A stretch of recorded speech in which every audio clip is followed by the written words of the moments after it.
वे गौरचंद्राय राधिकाय तदालय कृष्ण भक्ताय तद्भक्ताय नमो नमः। कृपया क्षमताम् अपराधिजनं कलुषायुत सक्त सुदीन नरं माधवदेव पदं नमो महावदन्याय कृष्ण प्रेम प्रदायते कृष्णाय कृष्ण चैतन्य नामिने गौरत्विषे नमः।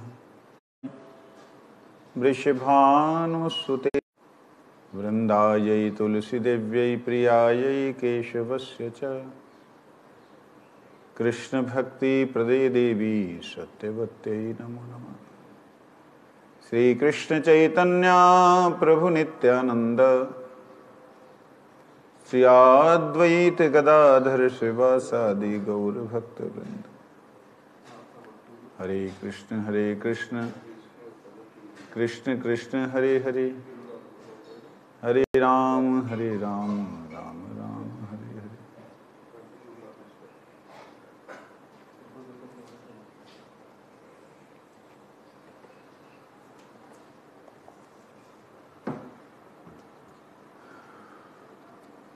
गीता सुगीता कर्तव्या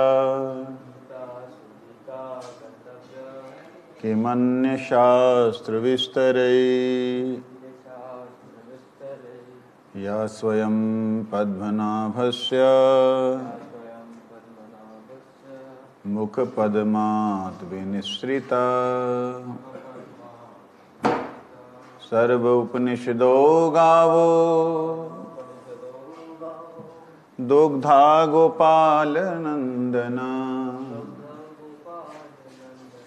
पार्थो वत्स सुधीर भोक्ता दुग्धं गीतामृतं महा। एकं शास्त्रं देवकी पुत्र गीतम् एको देवो देवकी पुत्र एव एको मन्तरस्तस्य नामानि यानि कर्मप्य एकं तस्य देवस्य सेवा।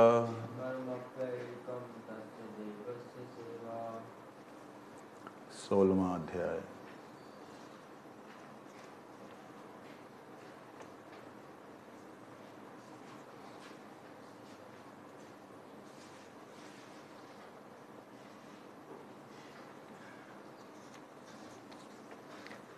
श्री भगवान उवाच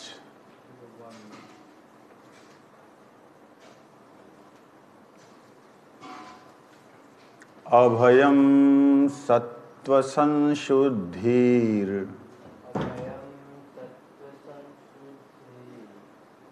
ज्ञानयोगव्यवस्थितिः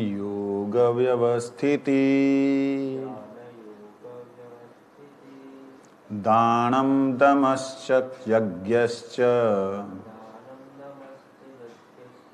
स्वाध्यायस्तपः आर्जवम्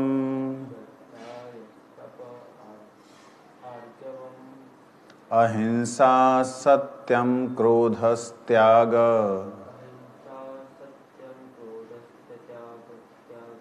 शान्तिरपैशुनम्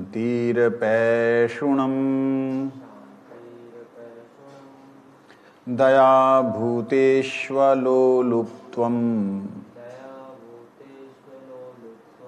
मार्दवं ह्रीचापलम् तेजः क्षमा धृति शौचम् द्रोहो नातिमानिता भवन्ति सम्पदं देवीम् अभिजातस्य भारत दंभो दर्पो अभिमानश्च क्रोध। गीता लेके प्रणाम नहीं करते।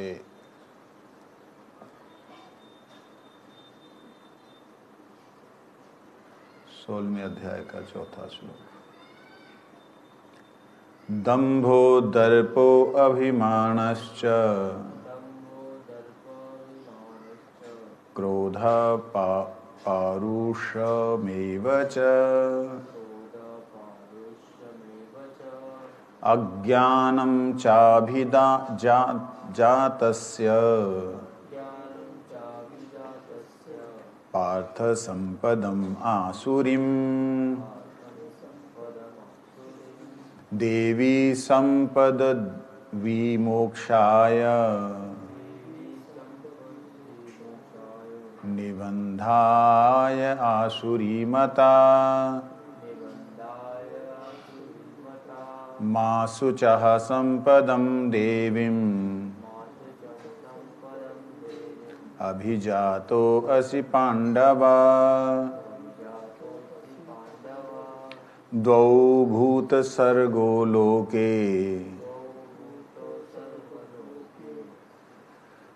अस्मिन् देवासुर एव च दैवो विस्तरशः प्रोक्ता आसुरं पार्थ मे शृणु प्रवृत्तिं च निवृत्तिं च जनाना विदुसुरासुरा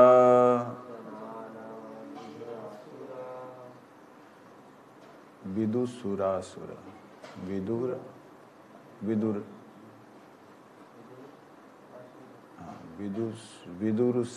विदुरासुरा न शौचं नापि चाचारो न सत्यं तेषु विद्यते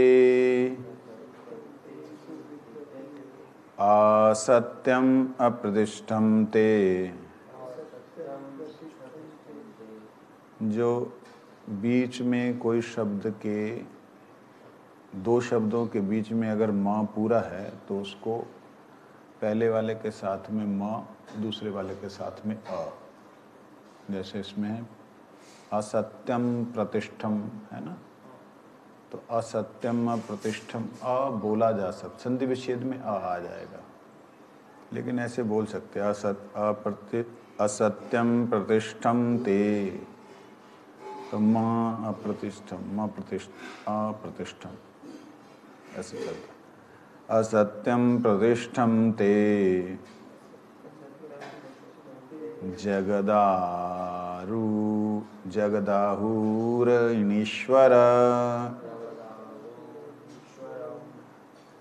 और परस्परः संभूतम अपरस्परम संभूतम किम अन्यत् काम हेतुकम् एतां दृष्टिं वष्टभ्य नष्टात्मानो अल्पबुद्धया प्रभवन्त अत्य उग्रकर्माण प्रभवन्ते अत्य उग्रकर्माण क्षयाय जगतो अहिता कामम् आश्रित्य दुष्पुरम् दम्भमानं मदान्विता मोहाद् गृहीत्वा सदग्राहान् प्रवृन्ते शुचिव्रता प्रवृन्ते। ये 16वें अध्याय का कल को 11वां श्लोक पाठ होगा। इधर हम लोग 12वें अध्याय के आखिरी श्लोक का चिंतन कर रहे थे।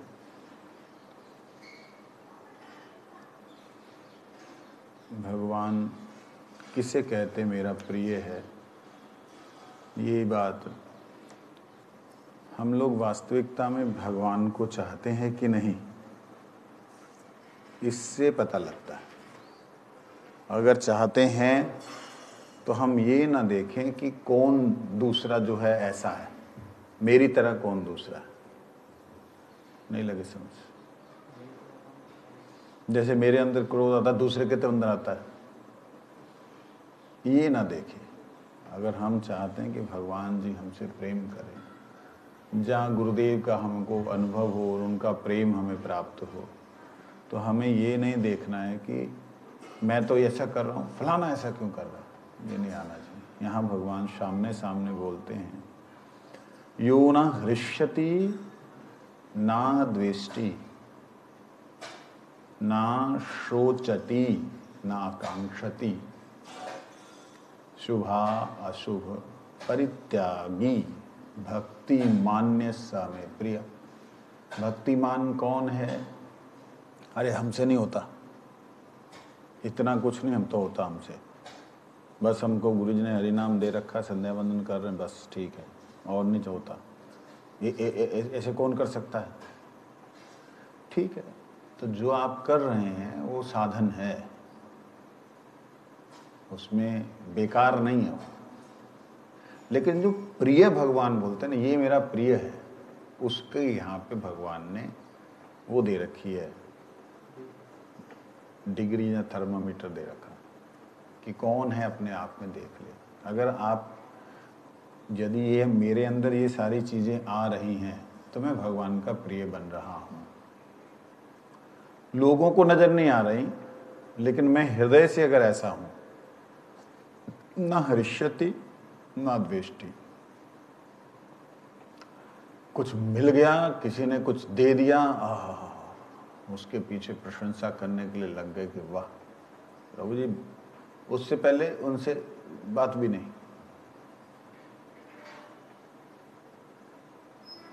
ये साधु का स्वभाव है, भगवान को ऐसा व्यक्ति प्रिय नहीं। जिस व्यक्ति ने जो जितना कर दिया उतना, जैसे उदाहरण के लिए कभी कभी कोई बहुत विशेष कोई पैसा दे दिया किसी ने, मान लो, हम बड़े खुश हो गए, अरे फलाने ने दिया, फलाना, उसको पकड़ कर रखो, पकड़ कर। ये जो वृत्ति है, ये साधु की वृत्ति नहीं, भगवत प्रिय नहीं। इस बात को समझ लो। और जिसने देने का कह के नहीं दिया, उस पर द्वेष नहीं। अगर ये है तो मैं भगवान का प्रिय नहीं हो सकता। बात समझे? ये तो हो गई छोटी बात, बहुत छोटी बात। भगवान का उत्सव चल रहा है तो उसमें हर्ष नहीं होगा, तो यहां बोलते ना हर्षति, हर्ष नहीं होगा उसको।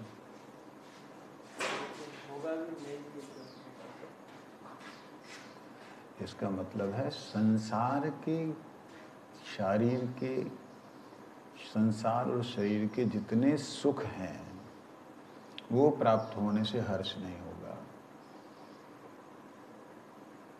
संसार के, शरीर के जितने भी सुखों के अंदर बाधाएं हैं उनसे द्वेष नहीं होगा। जहां आत्मा की बात आती है, आत्मा वाली जो स्थिति, उसमें द्वेष है ही नहीं। जैसे सूरज वाली स्थिति में सूरज के अंदर अंधेरा है ही नहीं ना, ऐसे आत्मा वाली स्थिति में द्वेष नहीं। एक बार श्रील गुरु महाराज जी ने मेरे को लेटर दिया था, मैंने जितने ब्रह्मचारी थे सबके ही जो जो गुण हैं वो एक रिपोर्ट कार्ड टाइप में मैंने भेजा गुरु जी को कि गुरु महाराज जी, नौनी गोपाल प्रभु दादू ये सेवा करते हैं। उनका नाम अच्युतानंद था, अच्युतानंद दादू ये सेवा करते हैं, दोनों टाइम सब्जी मनिया करते हैं, बहुत अच्छा उनका संग लगता है ऐसा। तो जो बर्तन मांजता है कीर्तन में बहुत उत्साह आता है, और उनको बर्तन मांजने की सेवा भी बता दी, कीर्तन में उत्साह भी बता दिया। ऐसे करके मैंने लिखा था, अपने बारे में कुछ लिखा नहीं था। जिम्मेवारी मेरी थी गोकुल की। हम लोग 29 उस वक्त थे, 10-12 जने, जिस वक्त मैंने लेटर लिखा। और लेटर आश्रम के उस सेवक के द्वारा भेजा जिस सेवक को, मतलब जैसे कई बार होता ना कि सबसे नगण्य गिनती में नहीं आता, उस व्यक्ति को गुरुजी के संग के लिए भेजा कि जा कथा सुनना, बाद में मेरे को बताना। मेरे से नहीं बताया जाएगा, नहीं बताया जाएगा, जा सुन तो सही, कथा में बैठना, कीर्तन में बैठना। उसको भेजा, मतलब कि गुरुजी की नज़र में ये व्यक्ति आ जाए। ओह, गोकुल से आया, हाँ जी महाराज, हाँ जी महाराज। पहली बार उसको गुरुजी से बात करने का मौका मिलेगा। हरिनाम हुआ ठीक, लेकिन गुरुदेव से बात करने का मौका कब मिलेगा? जब वो जाएगा गुरुजी के सामने, और दूर दूर रहता है डर के मारे कि भाई मैं कहाँ हूँ और कहाँ। तो मेरी ये आदत थी थोड़ी, हर ब्रह्मचारी को मौका देता था गुरुजी से मिलने का। तो उससे गुरु महाराज जी ने मेरे को जो प्रति उत्तर दिया, उसमें था, तुम ठाकुर जी की सेवा करते हो, ये जानकर मैं अति प्रसन्न हुआ। विग्रह सेवा मैं करता था।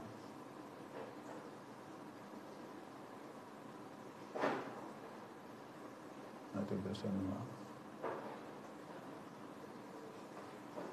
हमारा गुरुजी ही गुरुजी है। उनका चिंतन करने से, मैंने उसमें प्रश्न ये लिखा था, गुरु महाराज जब मैं ध्यान करता हूँ, उसमें लिखा है ध्यान में गुरुदेव को पहले ध्यान में स्नान कराओ, ध्यान में सारा षोडशोपचार से सेवा करो। मैंने लिखा था मैं जब भी ध्यान करता हूँ आप ध्यान में नहीं आते। तो गुरुजी बोलते हमारा गुरुजी है, उनका सेवा करने से सब हो जाएगा। मतलब उनकी सेवा करोगे तो मेरी भी होगी, कहने का भाव ये। गुरुजी का हमेशा ही दास्य भाव, अपने गुरु का नगण्य सेवक, मैं उनकी गिनती में भी नहीं आता ऐसा सेवक हूँ मैं, ऐसा भाव। कभी अभिमान नहीं आया कि मैं मुख्य सेवक हूँ, आचार्य इसलिए बनाया, नेवर, कभी नहीं आया। गुरुदेव के हृदय के मन में भी नहीं आया, ऐसा अद्भुत उनका हो रहा। उसमें गुरुजी ने पढ़ने के बाद में बोला, गोलोक का सौंदर्य सेवा प्रतियोगिता ही है, वहां द्वेष का स्थान नहीं। गोलोक का सौंदर्य सेवा प्रतियोगिता ही है, वहां द्वेष का कोई स्थान नहीं। ये जो द्वेष वाला भाव शब्द आता है ना, तो वो वहां होता है। अच्छा, द्वेष का ये द्वेष कैसे होता है? प्रभु जी ने ऐसा कर दिया, मेरे को तो मौका ही नहीं मिला, ये ना, प्रभु जी ने कर दिया, मेरे को मौका नहीं मिला, मैं कैसे, मतलब तो हो गया, ये है द्वेष। और सेवा प्रतियोगिता क्या? ओह, प्रभु जी ने कर दिया, ठाकुर जी को अच्छा लगा, राधा राम, अच्छा मैं इससे और सुंदर करता हूँ। और सुंदर करने का जो भाव है वो सेवा प्रतियोगिता है। और दूसरे की उन्नति देखते जलना, जब मेरी तरफ ध्यान नहीं दिया, मैंने भी तो किया था, कम से कम मेरा देख लेते, ये जो है ये गोलोक धाम में नहीं हो सकता। समझ लगी? तो ये है ना हृष्यति ना द्वेष्टि, उस जगत में द्वेष तो हो ही नहीं सकता, उल्टा हर्ष होगा। अच्छा उन्होंने ऐसा क्या, देखना जरा, वो सुबल ने जो सजाया, सभी वाके कह रहे क्या, कौन से फूल थे? अरे कनेर के फूल अंते कुंडल बनाए, कनेर के कनेर के कनेर के। अच्छा रुक जा, मैं बनाऊं, जूही के फूलन को कुंडल बना दिया। अब जूही के फूल कहाँ, कनेर का ऐसे होता है, कनेर का फूल होता है ऐसे 3-4 पत्ते होते हैं और लंबे से ऐसे करके निकले रहते हैं, इतने लंबे होते हैं, तीखी खुशबू होती है उनकी, तीक्ष्ण खुशबू। जूही के बड़े मीठे खुशबू होते हैं, लेकिन जूही के ज़्यादा देर खिले नहीं रहते, अब बड़े बारीक होते हैं फूल, एक एक फूल को पकड़ना, उसको पिरोना, बड़ा लंबा काम। खैर, भगवान की सेवा में एक सखा ने अच्छा किया, दूसरा सखा और सुंदर तरीके से करना चाहता है और फूलों को समझाता है, देखो बातें बढ़िया लगनी चाहिए, हाँ पहले बता दिया। तो उसमें हर्ष है, उसकी सेवा से हर्ष हो रहा है और अपनी सेवा को और सुंदर तरीके से करने का भाव। तो इसमें जो हर्ष है वो वाला हर्ष नहीं है कि स्वयं पे किया तो बड़ा फूल गया, स्वयं की प्रशंसा हुई फूल गई, दूसरे की हुई तो रख गई, ऐसा नहीं। तो वही प्रिय है। और ना शोचती ना कांक्षती, ना ही वो शोक करता है, ना ही उसकी कोई कामना है। शोक किस चीज का होता है? किसका होता है शोक?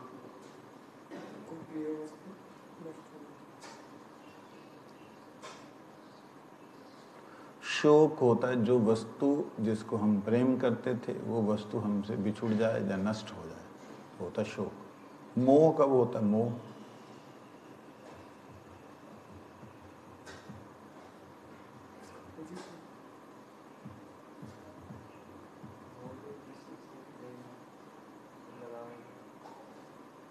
वस्तु से प्रेम या लगाव है। मोह होता है वर्तमान जो आपके पास है, वर्तमान में जो चीज आपको पसंद है, जो वस्तु पसंद है, उससे मोह होता है। भय किससे होता है? भय जो वस्तु है वो अगर ना रहे तो, जहां जो वस्तु के लिए प्रयास कर रहा हूं वो ना मिली तो, वो क्या है? भय। शोक भूत के लिए जो बीत गया, मोह वर्तमान के लिए और भय भविष्य के लिए। समझ आई? तो ये तीन चीजें जो हैं, शोचती ना कांक्षती, ना तो उनको शोक होता है पीछे का, ना आकांक्षा होती भविष्य की। क्या जबरदस्त ये श्लोक का भाव है। ना शोचती ना आकांक्षती, मतलब भविष्य में मेरे को ये मिलेगा, आकांक्षा भी नहीं है। शुभा अशुभ परित्यागी, ये थोड़ा सा समझने वाली बात है। शुभ और अशुभ दोनों कर्मों का त्याग कर देता है। शुभ का भी त्याग कर देता है, ये तो गलत बात। शुभ मतलब अच्छा, मंगलकारी, उन कर्मों का भी त्याग कर देता। कहते शुभ और अशुभ ये किसके लिए यूज हो रहा है, प्रयोग हो रहा है? ये हो रहा है इस संसार के शुभ कर्म। तो फिर क्या करता है? कहते अशुभ, अशुभ का भी परित्याग करता है। मैं शुभ भी नहीं करता, अशुभ भी नहीं करता। ऐसे कैसे हो सकता? जो भी कर्म करेगा जहां तो अच्छा होगा, जब बुरा होगा। क्यों जी? जहां अच्छा होगा जब बुरा होगा। शुभ अशुभ परित्यागी कैसे हो सकता है? कहते हैं जिन कर्मों का फल, ध्यान देना, जिन कर्मों का फल शुभ हो या अच्छा हो, जहां बुरा हो, अपने लिए या किसी दूसरे के लिए हो, अपने लिए या किसी दूसरे व्यक्ति के लिए, अच्छा या बुरा, अच्छा या बुरा, उन कर्मों का त्याग करता है। अपने लिए या दूसरे के लिए, उन कर्मों का त्याग करता है। अच्छे को अपने लिए भी त्याग है और दूसरे के लिए भी त्याग, मतलब वो तो सम अवस्था, अभी कुछ करना ही नहीं इसका। शुभ अशुभ ना कुछ करना नहीं वाली बात नहीं है, करता सब कुछ है ना। तो जब कर्म करेंगे उसका शुभ शुभ कर्म तो होगा। वही बात समझने वाली। शुभ और अशुभ दोनों कर्म जो हैं शरीर से संबंधित हैं, या ज्यादा से ज्यादा मन से संबंधित है।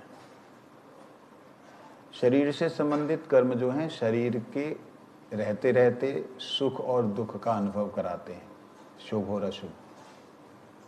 और शरीर के ना रहने पर देव स्वरूप से, देवता के रूप में या जिस भी अवस्था में जो भी जहाँ मनोमय शरीर की क्रिया होती है, मन बुद्धि अहंकार, सूक्ष्म शरीर ही तो देवताओं का है ना, स्थूल नहीं है उनका। तो उस स्वरूप में सुख और दुख वाले कर्म, शरीर और मन से संबंधित जो भी अच्छे कर्म हैं या बुरे कर्म हैं, उनका नहीं करता। और इन दोनों कर्मों का परित्यागी है। तो क्या करता है? भक्ति मान्य समय प्रिया, वो भक्तिमान है। वो ना तो ऐसे कर्म करता जिससे उनको स्वर्ग में सुख मिले, ना वो ऐसे कर्म करता है जिससे कि उन्हें स्वर्ग में सुख मिले या यहाँ सुख मिले, ना वो ऐसे कर्म करता है जिससे कि कहीं भी किसी से भी किसी का भी अहित हो या खुद का अहित हो। अब आप बताइए, आप जो एकादशी का पालन करते हैं, कई लोग बहुत विशेष रूप से करते हैं, तो वो कर्म क्या है? वो कर्म तो दिखता है, लेकिन है क्या? वो शुभ है या अशुभ है? ना शुभ है ना अशुभ है। ना शुभ है ना अशुभ है। क्यों? अशुभ तो है ही नहीं, शुभ दिखता है, शुभ दिखता है, लेकिन वो शुभ भी नहीं है। क्यों? एकादशी का फल हम लोग स्वर्ग की कामना तो कर नहीं रहे, उल्टा एकादशी व्रत करते हुए कष्ट भी सह रहे हैं। तो हमारा लक्ष्य क्या है? भगवत सेवा। तो भगवत सेवा लक्ष्य जो है वो कर्म में नहीं, भक्ति मान्य। तो यहाँ पे जो ऊपर ना द्वेष्टि ना हृष्यति ना द्वेष्टि ना शोचति ना कांक्षति शुभाशुभ परित्यागी भक्ति मान्य समय प्रिय, तो भक्ति मानने पे अगर जोर देंगे तो द्वेष और हर्ष, शोक, आकांक्षा, ये सारी चीजें फिर खत्म हो जाती है। समः शत्रु च मित्रे च तथा मान अपमान। ये ना सारी बातें वास्तविकता में देखा जाए भगवान उनके लिए बोल रहे हैं जो उनके प्यारे हैं। अच्छा, जो प्यारे उनके अंदर ऐसा दिखाई दे रहा हो तो हम तो जिनको प्यारे समझते हैं उनके अंदर ऐसा अगर दिख रहा हो कि वो शत्रु ही भाव है, उनके अंदर मित्र भाव भी है, तो अर्जुन भगवान का प्रिय है कि नहीं? उसके अंदर शत्रु भाव है कि नहीं? क्यों नहीं है? वो तो बोल रहा है मैं अलग से उसको मार डालूं। भगवान की आज्ञा है, वो तो करना ही नहीं चाहता। चलो भीम ने तो बोला छाती फाड़ के लहू पीऊंगा मैं, उसमें शत्रु भाव है कि नहीं? तो भगवान का प्रिय नहीं है भीम। इसके लिए वो देखना है, इससे क्या था उसका शत्रुता का, इसमें अपने लिए तो नहीं। ये वो इतना ज्यादा मूर्खता करने शुरू कर दी थी क्योंकि भीम और दुर्योधन दोनों एक जैसी उम्र के हैं, एक जैसी उम्र के हैं दोनों, तो दोनों ताकतवर हैं और दूसरे को रोकने के लिए एक संकल्प करता है कि मैं इसको डंडे के जोर पे रोकूंगा। वो कहता मैं इसको खत्म करके अपने जो काम करने वो करूंगा। हो ये गया था जैसे अंतिम समय में यादव लोग जो थे ना, भगवान कृष्ण के वंशज यादव, उन लोगों का भी ऐसा बुरा हाल हो गया था, भगवान ने उनको भी समाप्त किया। इनका भी ऐसा हो गया था, दुर्योधन और दुर्योधन के भाइयों का।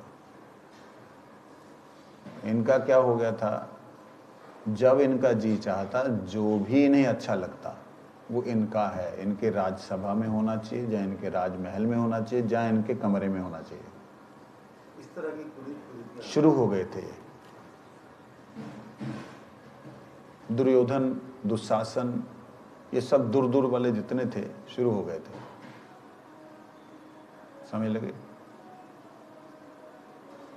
इनके साथ कर्ण था, कुछ भी गलत करते कोई आवाज नहीं उठा पाता क्योंकि भीष्म पितामह है, द्रोणाचार्य बैठे हुए महारथी हैं। अब आप देखिए ना, द्रौपदी जैसी कुल की वधू को इतना ज्यादा मतलब उत्पाती हो गए थे ये, द्रौपदी जैसी कुल की वधू को, बड़े भाई की पत्नी को नंगा देखने की इच्छा हुई दुर्योधन की।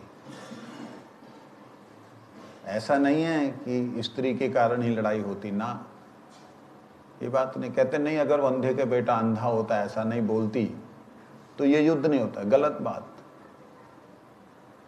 ये कारण नहीं है उसका, कारण उसके हृदय में बहुत भयंकर तरीके से संसार की विषय वासना थी। उसकी योजनाएं सारी दुर हो चुकी थी, बचपन से थी, इसलिए दुर्योधन, जिसकी योजनाएं दुर हो। दुशासन, जिसका शासन कहें या साहस कहें, दुर हो। इस प्रकार से ये लोगों का अत्याचार बढ़ने लगा, भीष्म पितामह इत्यादि दुखी रहने लगे। तब भीम ने देखा कि ये तो समाज के लिए हानिकारक है। भीम को अपना तो जो था, लेकिन अपने से ज्यादा था कि ये समाज के लिए हानिकारक है, ये कीड़े को खत्म करना हो। तो भीम के हृदय में भी द्वेष नहीं है, वो भी गलत कारण काम नहीं कर रहा, अशुभ नहीं कर रहा है, वो भी शुभ कर रहा है, शुभ मानेंगे उसे। परंतु भगवान के शरणागत होने के बाद में करने से वही भक्ति मान्य हो गया। यही बात में भी यही बात आती है, अपना तो लक्ष्य नहीं था, ने भी यही किया, भगवान के चरणों में शरणागत हो गया। तो इधर भीष्म पितामह खड़े हैं जो कि परम भक्त हैं, भगवान के 12 महाजनों में एक गिने जाते हैं। 12 भगवान के महाजन हैं जिन्होंने इस संसार में भक्ति को प्रचार किया, जब बढ़ाया, वो आचार्य गण हैं। उनमें भीष्म पितामह एक, वो सामने हैं, मार डालो। तो कितनी बड़ी बात है कि पता है ये बहुत बड़ा पाप है, गुरुदेव हैं, खत्म करो। कितना बड़ा पाप है। तो वो ना उनका शुभ का ही है, ना वो अशुभ का ही है, ना उनका द्वेष था उनसे, ना ही मार के हर्ष होना था। लेकिन भक्ति मान्य स में प्रिय, जो मेरे में भक्तिमान है वो मेरा प्रिय। इसका अभिप्राय ये नहीं है, अनर्थ मत करना कि तुम्हारे मन में जो आया वो भगवान की इच्छा है, यह अनर्थ मत करना। भगवान की इच्छा थी तो मैंने कर दिया, ऐसा नहीं। यहाँ साक्षात भगवान खड़े हैं, बोल रहे हैं कर, तो उसमें क्या सोचना कि अशुभ है या शुभ है। परम पूज्यपाद निष्किंचन महाराज जी ने एक बार मुझे बोला, मेरा क्या था, कुछ गलत होता था तो मैं बहुत ज़्यादा गुस्सा हो जाता था, और चाहे वो बड़ा है मेरे से, चाहे वो छोटा है मेरे से। छोटा है तो खैर उसकी तो हिम्मत ही नहीं होती थी, हाँ, लेकिन बड़ा भी मेरे से डरता था। तो मैंने किसी बड़े को कुछ बोला, तो हम लोग ट्रेन में जा रहे थे, कहाँ याद नहीं, बहुत छोटे थे हम। बेटा इधर आ, इधर आ, इधर आ, इधर आ। हाँ जी महाराज जी, बैठ बैठ। तो उनकी आदत थी एक शब्द को 2 बार या 3 बार बोलना, बैठ बैठ बैठ बैठ बैठ। तो उनसे बहुत कुछ सीखा है। बैठ गया, ट्रेन की घटना है, और आधा हिस्सा जो है वो दिल्ली मठ के अंदर का, मतलब आधा वहाँ समझाया आधा वहाँ समझाया, क्योंकि वहाँ मैंने तर्क ऐसा दे दिया कि जवाब नहीं वहाँ जाके जो भी है आधा आधा है। तो कहते देख तू ना बड़ों के आगे बोला मत कर। मैं कहा महाराज ऐसे कैसे होता है? आप देख रहा हूं कि नुकसान हो रहा है, गलत हो रहा है ठाकुर जी की सेवा में, जहाँ मठ के हित में, तो मैं चुप कैसे रह जाऊं? न जिसकी जिम्मेवारी वो देखेगा। ऐसे कैसे? वो देख नहीं रहा तो मैं क्या, अब आप हैं, आप फालतू में स्टोव जला करके आप छोड़ दें। स्टोव ज़्यादा तब जलते थे, गैस वैस तो तब थी नहीं, स्टोव जला के छोड़ दें। और मैंने आया बंद कर दिया, आप मेरे पे लड़ाई करने लगे, गुस्सा करने लगे, फालतू का काम, आपने जो पानी गर्म करना था कर ले। कहते आग लगने दे तू उसको। महाराज जी की हेलो, बड़े सालों बाद बात याद आई, आग लगने दे उसको, तेरा अधिकार नहीं है। मैंने कहा अधिकार नहीं, चलो मान लिया कि वे गुरु वर्ग हैं, उन्होंने किया, मेरा चलो ठीक है उसमें अधिकार नहीं। मैं कहा मान लिया अधिकार नहीं, लेकिन क्या सही हो रहा है? महाराज जी के मैं अच्छा तू चुप रह, चुप रह, बाद में बात करेंगे। आज जो जवाब नहीं होता था तुम्हारे ही, बाद में बात करेंगे। फिर जो दिल्ली मठ में पहुंच गए, 2-4 दिन बीत गए, सुने रहा कुछ उन्होंने याद किया बड़े सरल थे, मतलब सरल कहें या जो भी कहें, वो अचानक से आपने कोई बड़ा सा क्वेश्चन पूछ लिया ना, वो एकदम गायब हो जाते थे कि क्या जवाब दो। सरलता ही कहेंगे इसे। तो अब याद आया कुछ, उनको बुलाया उन्होंने, कोई प्रभुपाद जी के शिष्य की कोई घटना सुनाई। वो मैं घटना मेरे को बिल्कुल याद नहीं, कि प्रभुपाद जी ने बोला अनुगत्य में सेवा करो। वो बोलता है कर दो उसको, नष्ट कर दो, जला दो। मैं कहता मेरे से नहीं होता ऐसा। तू महाराज जी की ना एक्टिंग, मतलब महाराज जी के जो शरीर की लैंग्वेज है ना, वो अभिर्भूत हो रही है मैं रोक रहा हूँ, उसे रोक रहा हूँ। खैर महाराज जी ने समझाने का प्रयास किया कि देखो, जिनके अनुगत्य में होते हो, भक्ति वो है कि वो जो चाहते हैं वो करो। तो मेरे को जवाब नहीं मिला, आज उसका जवाब मिला। 32 साल पहले की बात है, 32-33 साल पहले की बात। आज जवाब मिला। क्या? भगवान ने कहा भक्ति मान्य जो है उसके लिए ना शुभ है ना अशुभ है। शुभ भी परित्याग है, अशुभ का भी त्याग नहीं है, परित्याग, परिपूर्ण रूप से त्याग दिया। मुझे लगता है ये सही है, लेकिन अगर मेरे जिनके प्रति मैं भक्तिमान हूं, वो कहते नहीं इसको ऐसे करो, ऐसे ही करना चाहिए। हालांकि उसके बाद से मैंने, केवल महाराज जी का आदेश है इसलिए जो बड़े होते थे उनको बोलता नहीं था। फिर भी एक समय घटना याद आ गई। एक समय हमारे एक गुरु वर्ग, आपने तो सचिनंदन प्रभु को देखा ना सबसे पहले सेवा में। हाँ, शांति को देखा, शांति प्रभु, ठीक है, जो भी है। हाँ वही शांति सचिनंदन उसका नाम है। उसको तो बहुत बड़ी दिक्कत है। हाँ, आज भी है। तो शांति प्रभु से पहले भुदारी प्रभु, तो सेवा में देखा उनसे बड़ी दिक्कत है। हाँ, त्याग तपस्वी महाराज।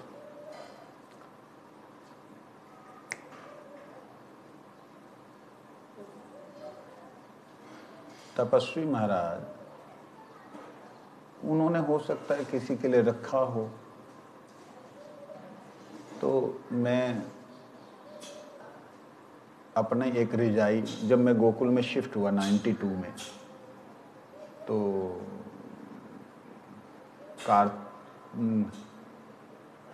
कार्तिक मास के बाद में 92 में परिक्रमा हुई थी, 93, हाँ 93 कार्तिक मास के बाद में गुरु जी दिल्ली आए। दिल्ली का कोई उत्सव था, तो उत्सव के लिए आए। तो मेरा 1 साल तक का जो है ना, वो जो बंडल बना के मैंने रिजाई का, जो भटिंडा से मिलती थी रिजाई, उसका रखा हुआ था मैंने एक जगह पे आलने में। पुराना मठ था, छोटा सा, इतना सा, मैं 50 गज वाला, हाँ। तो फिर मैं वहाँ पे आया, आ करके अपना उसको निकाला और धर्मशाला में लेके चला गया। उनको पता लग गया और दे ऐसी की तैसी कर डाली मेरी। मैंने उनको बोला, भाई मेरी रिजाई, तुम्हारा रिजाई कैसे हो सकता है, मठ का रिजाई है। तो मैं कहाँ का हूँ, मैं तो मठ का ही हूँ। नहीं, टेंट वाला लो। अब उनका क्या भाव हो सकता है कि किसी गुरुवर को देना चाहते हो, या XYZ जो भी रहा हो। मेरा, हाँ, मेरा दिमाग थोड़ा सा सटका। मैंने कहा, मैंने ज़्यादा नहीं बोला। क्योंकि निष्किंचन महाराज जी का जो उपदेश था वो मेरे दिमाग में बैठ चुका था तब तक। मतलब उन्होंने उपदेश दिया था कोई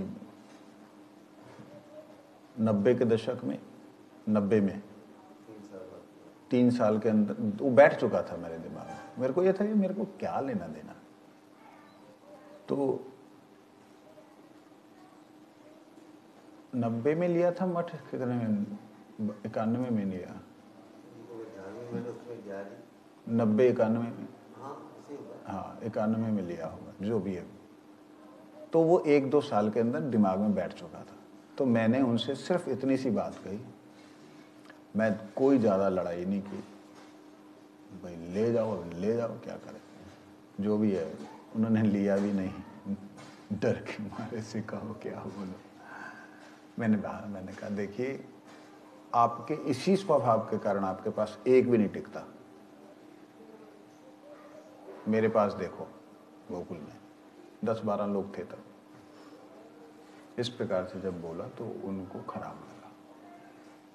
उन्होंने गुरु जी को जाके बोला कि आपका शिष्य लोग, पता नहीं क्या बोला होगा, मेरे को लगता है ऐसे बोला होगा कि आपका शिष्य लोग हम पे शासन करता है।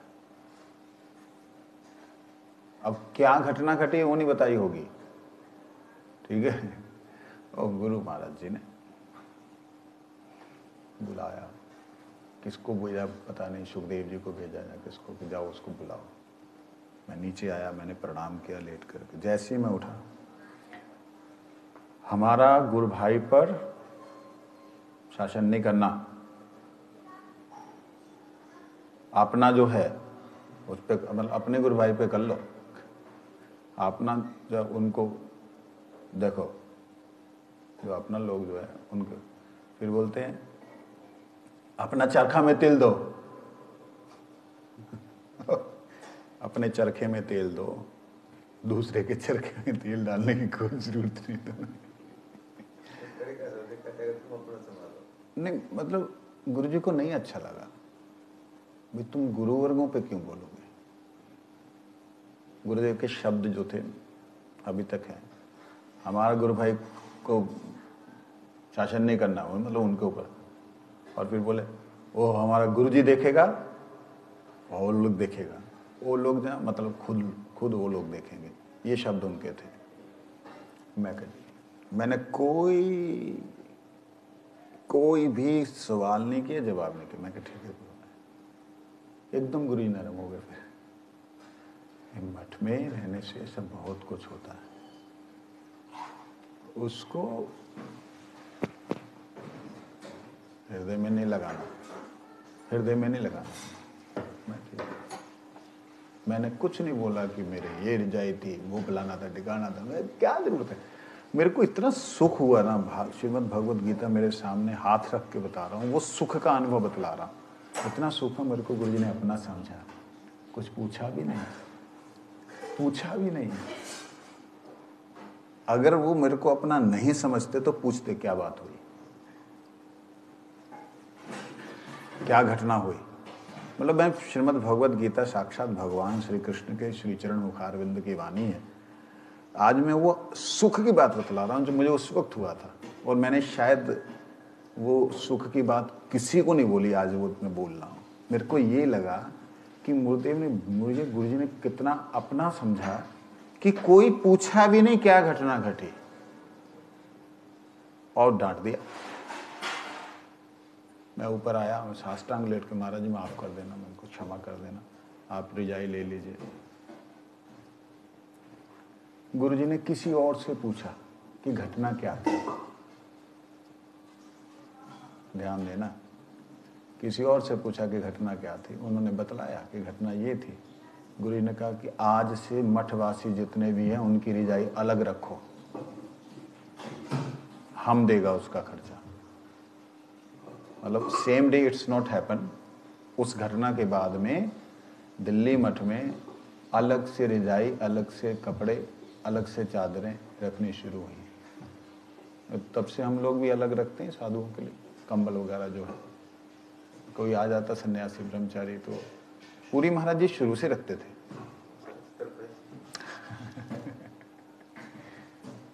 आपको तो हुआ, आपको भी हुआ ना? अच्छा, हमें भी हुआ। गुरु महाराज जी का हुआ, पूरी महाराज जी का। हाँ, यही बातें सब बता रहे हैं ये दोनों।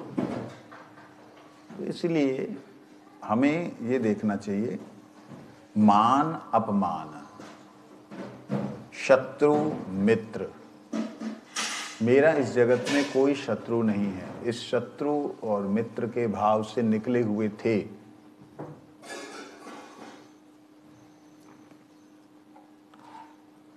पूरी तरह कुंडा लगा दीजिए।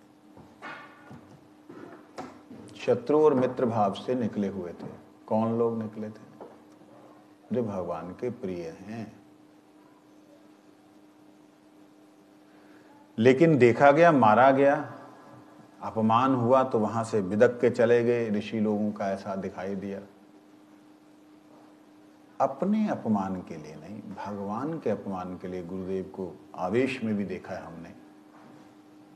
अपने गुरुदेव के मान सम्मान के लिए, अपने गुरुवर्गों के वाणी की मान रक्षा के लिए उनको आवेश में भी देखा है। उनका मान, ये आप लोगों ने गंदी आदत डाली थी, गंदी शब्द बोल रहा हूं, जो कि गुरुजी ने बोला था, ये तो हमारा कोई गुरुवर्ग का नहीं रहा। वो जो आप लोग चादर बिछाते थे आगे गुरुजी के, गुरुजी चादर के ऊपर प्रणाम नहीं करना चाहते थे। कई बार तो ऐसे पैर हटा देते थे कि ये क्या तुम लोग कर रहे हो। और इसके लिए गुरुजी को सुनना पड़ा कि नहीं मालूम नहीं, लेकिन गुरुजी के गुरु भाइयों ने बोला कि जो उनके बराबर के थे, उनसे बड़े जो थे, जब तक बड़े होते थे तब तक गुरुजी बिल्कुल भी उस पर लेट के प्रणाम नहीं करते थे। इवन कि उसमें से जगह उनको भी देते थे कि आप आगे प्रणाम। जैसे त्रिविक्रम महाराज जी हैं, उनको साथ में प्रणाम करते थे। परंतु ऐसे जो बड़े गुरु भाई थे, उन लोगों को ये जहाँ बराबर के जो थे उनको थोड़ा फील होता था। तो वो चीज़ गुरुजी ने बहुत देर बाद एक्सेप्ट की। वो लगभग तब उन लोगों का आना बंद ही हो गया था प्रचार में। तो कहने का मतलब, जब वो देखते थे कि भाई अभी प्रणाम करना है और कोई नहीं है, तुरंत लेट जाते थे कि कहीं ऐसा ना हो आके फिर चादर बिछा दें। एक बार ब्रज यात्रा में मेरे को याद है, वो आसन जो है गुरुजी का लगने में देरी हो गई। जहाँ बैठते हैं वहाँ पे चादर बिछा देते थे। देर जैसे वो बैठ गए, पता नहीं किसके पास में थी वो चादर, वो लेके आए। गुरु महाराज, हम तो यहाँ पे आया ब्रजरज लेने के लिए, तुम लोग ये चादर बिछा देता है। हाँ, तो इसलिए ना उनको मान का ना अपमान का। मैं किसी दूसरे आचार्य की घटना बतला रहा हूँ, लेकिन नाम नहीं बोल रहा। उनका ये था कि आसन अगर नहीं बिछा तो इंतजार करेंगे, और अगर उनका आसन, एक बार तो ऐसे हुआ कि आसन आया नहीं, भूल गया, वो सभा छोड़ के चले गए। तो कहते मान और अपमान से बिल्कुल अलग भगवान का प्रिय है। तो ऐसा नहीं है कि आचार्य होने से वो प्रिय हो जाएगा। जैसे हम लोग हैं तो ऐसा नहीं है कि भाई भगवान के बड़े प्यारे हो गए, वो एक स्थिति है, एक स्तर है, उस स्तर पे पहुंचना ही है। इसमें से जो जो मेरे को लग रहा है कि मेरे अंदर कमी है वो मैंने दूर करनी ही है। मैंने भगवान का प्रिय बनना है, कहानी खत्म। उसके लिए चाहे कुछ भी, मुझे कितना भी कष्ट लेना पड़े वो लूंगा। समझ लगे? तो ये नहीं सोचना कि ये तो मतलब हमसे नहीं होगा। अगर नहीं होगा तो ये लिखा नहीं होता, अगर नहीं होगा तो ये लिखा नहीं होता। शीतो उष्ण सुख दुखेशु सम संगवर्जिता। ये तो शीतो उष्ण सुख दुखेशु, ठंडी गर्मी सुख और दुख इन दोनों में समान। ऐसे तो कई उदाहरण हैं, कई उदाहरण हैं हमारे महापुरुषों के, हमारे गुरुवर्गों के। मठ में रहते हुए जो महात्मा लोगों को मैंने देखा, ठंड है, बहुत गर्म है, बहुत ठंड है, किसी तरीके से रात कट गई, दिन चढ़ गया ठंडी में, दिन कट गया, रात आ गई। साधु महाराज जी के साथ रहने से ये सारी चीजें छोटी छोटी लगती थी।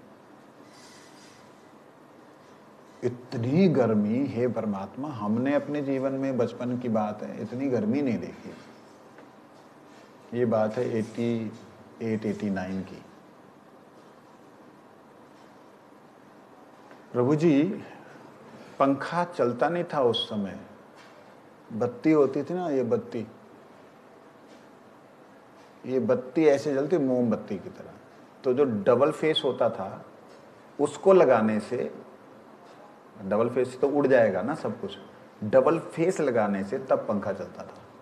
तो उसके लिए क्या था कि डबल फेस लग गया तो उड़ जाएगा। अब तेज आ गई लाइट, पूरी लाइट आ गई तो एक बल्ब उसमें सीरीज कर दिया जाता था। आपने हैं? पहले वो उड़ जाए। हाँ, पहले वो उड़ जाए, जब पहले वो खूब जल जाता था तो वो दोनों में बराबर आ जाता था। अच्छा, जब लाइट कम होती थी, दोनों फेस जलते थे, तो वो मोमबत्ती की तरह वो चलता रहता था। ऐसा ही मैंने अपने जीवन में वही देखा। हे भगवान, लाइट नहीं है और जनरेटर है, पैसे नहीं है।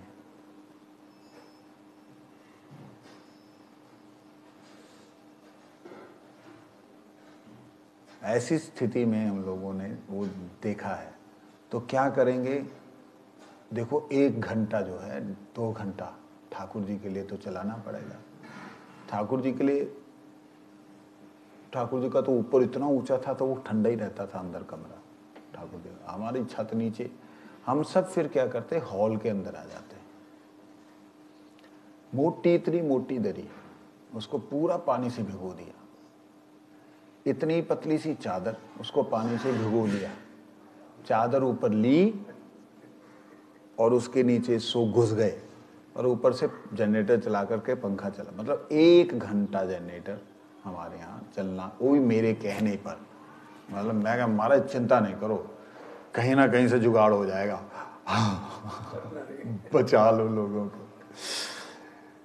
तो खैर, सब्जी बेच करके हम लोगों ने पैसे कमा के गोकुल मठ चलाया था। मठ में सब्जी लगती थी, सब्जी को मूलियाँ निकाल के, गोभियाँ निकाल के, बुजुर्ग लोग जो हैं उसमें सब्जी में लगे रहते थे खुरपियाँ लगाने के लिए। तो हम लोग जवान जो थे, रसोई बना, बर्तन कर, कोयला कूट, अंगीठी जला, तो सब हम लोग करते थे। तो खैर, गाय की सेवा है। तो कहने का अभिप्राय, वहाँ पे देखा ठंड, बहुत ठंड, बड़ी भयंकर ठंड, गर्मी तो ऐसी गर्मी, प्राण लेने वाली गर्मी। 10 से 15 मिनट के अंदर वो चादर सूख जाती थी, 10 से 15 मिनट के अंदर, और आधे घंटे में इतनी मोटी दरी वो सूख जाती थी। नीचे थोड़ा गर्म रहता और मतलब उष्ण, ऊपर सारा सूख जाता।